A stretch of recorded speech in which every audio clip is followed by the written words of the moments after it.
এইভাবে হচ্ছে আমরা কাপড় চোপড় ওয়াশ করি। তো আমি আসলে যেখানে আসছি এটা অনেক পুরাতন মেশিনগুলো, আরও আপডেট মেশিন আছে অনেক জায়গায়। এটা আমার বাসা থেকে কাছে, তো তাই এখানে আসলাম। এগুলো সব হচ্ছে পুরাতন মেশিন। তো এখানে হচ্ছে এটা 12 কেজির মেশিন, এটা হলো 6 কেজির মেশিন, এবং এটা হচ্ছে কাপড় শুকানোর মেশিন। এগুলো হচ্ছে ধোয়ার মেশিন। আর ওই যে লাল দেখতেছেন এটা হচ্ছে পাউডার।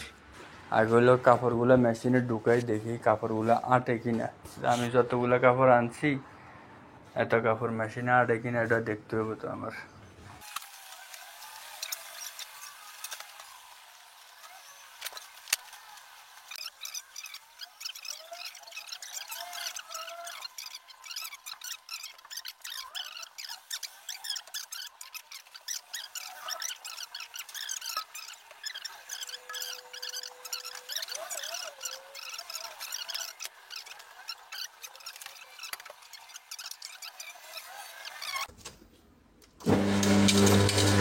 এই যে পাউডার পড়তেছে,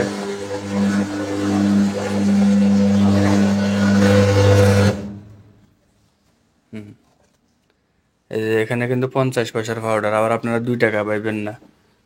এই যে আমি কিন্তু মেশিনের 2 টাকা দিয়েছিলাম, মেশিন কিন্তু আমার 1 টাকা 50 পয়সা ফেরত দেওয়ার কথা দিছে। এই যে মেশিন আমাকে 1 টাকা 50 পয়সা ফেরত দিছে, আমি আবার 50 পয়সা দেই, আবার পড়তেছে।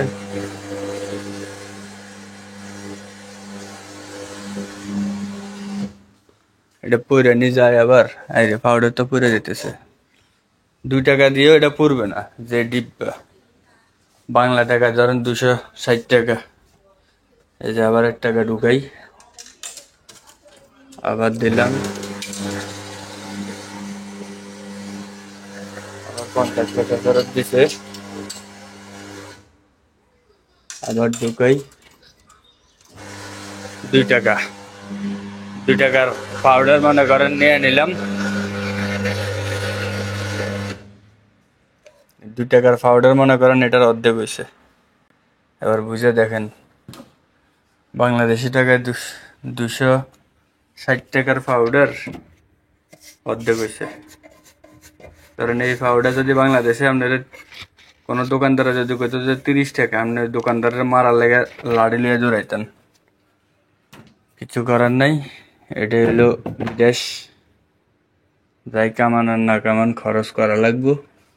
তো এটা আমি হলো একটু বাগ করে দিয়ে দেই, ওইখানে কিছু দেই এখানে কিছু দেই।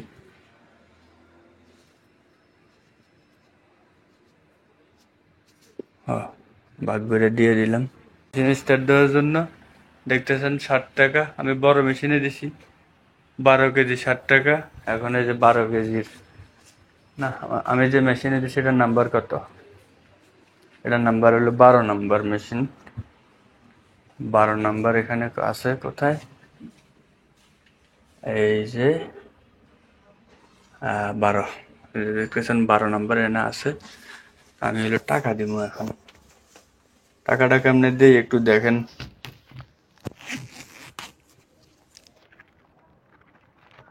যেহেতু খরচ কম আছে এটার মেশিনের,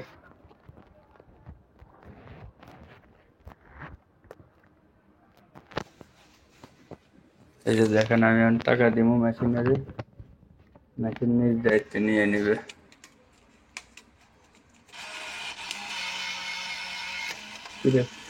ওমা গো, কিছু টাকা ছিঁড়ে ফেলাইলো কি লেগে, টাকা এটা মনে হয় 2 নম্বর টাকা। তামসাটা দেখছেন, আমার 10 টাকা লস। দেখি পাল্টাই আর একটা দেই, না আমার কাছে খুচরা 60 টাকা আছে, আমি খুচরা 60 টাকা দিব। আমার কাছে খুচরা 60 টাকা আছে, খুচরা 60 টাকা দিব। আমি ওই বিপদে পড়তে রাজি নেই। এলো 60 টাকা, আমার 10 টাকার নোটটা দেখুন ছিঁড়া ফেলেছে মেশিনে। সম্ভবত এটা 2 নম্বর টাকা কিনা, আর দেশে আবার জাল টাকা আছে অনেক, সাবধানে টাকা লাগে। এটা ট্যাপ টুপ লাগায় কোনো রকম কোনো জায়গায় চালাই দিতে হবে। আচ্ছা, অনেক খুচরা আমার ঠিক আছে। 60 টাকা মেশিনে ঢুকাই দিব, দিলে মেশিন অটোমেটিক চলবো। 2 4 6 7 মেশিন ভাড়া 60 টাকা। ওকে, 2 টাকা 60 টাকা 6 টাকা 60 টাকা। 7 উঠছে। এবার হলো 12 নাম্বার চালাই দিলাম, মেশিন এখন অটোমেটিক চলবো। ও না, মেশিনে লাইন আইছে। আচ্ছা, এবার হলো সবুজ বাতি। ঠিক আছে, চালু হইতেছে। যে যাইতেছে ভিতরে, আগে ভিজাইব। ঠিক আছে, ঘুরছে।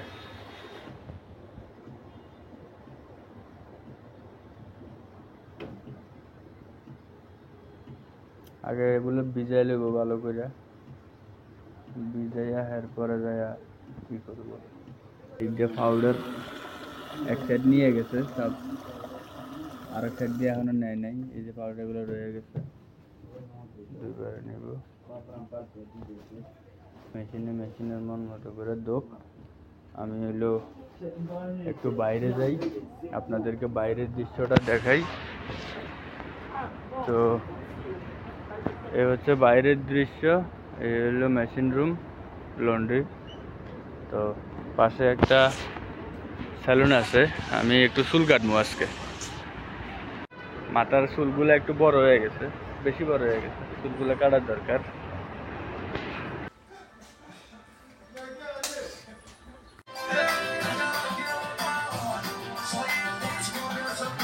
চুল কাটতে গেছিলাম, চুল কাটা হয়ে গেল। তো চুল কাটা আইসে, আমার কাপড়ও ধোয়া হয়ে গেছে, মেশিন বন্ধ হয়ে গেছে, তার মানে কাম হয়েছে। ওই যে পাউডার সব গেছে গা, ঠিক আছে। যাক, মোটামুটি শুকাই দিছে, বাকিটা আমার শুকাইতে হবে।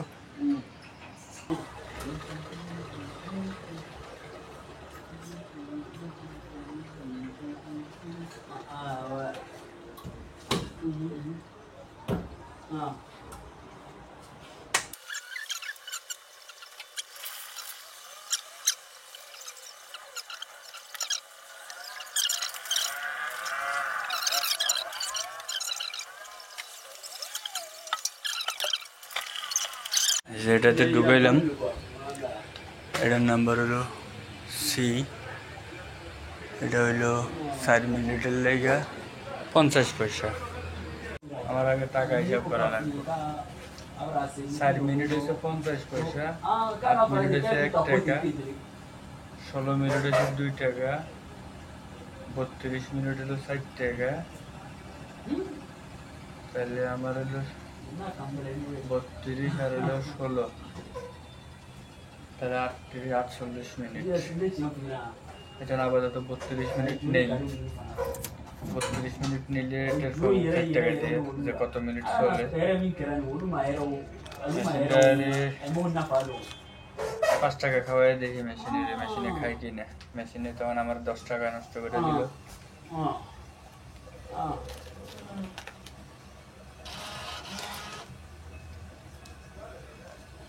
মেশিন টাকা নিতে কয়েন আছে মাত্র 1 ইউরো, আগে 1 ইউরো ঢুকাই।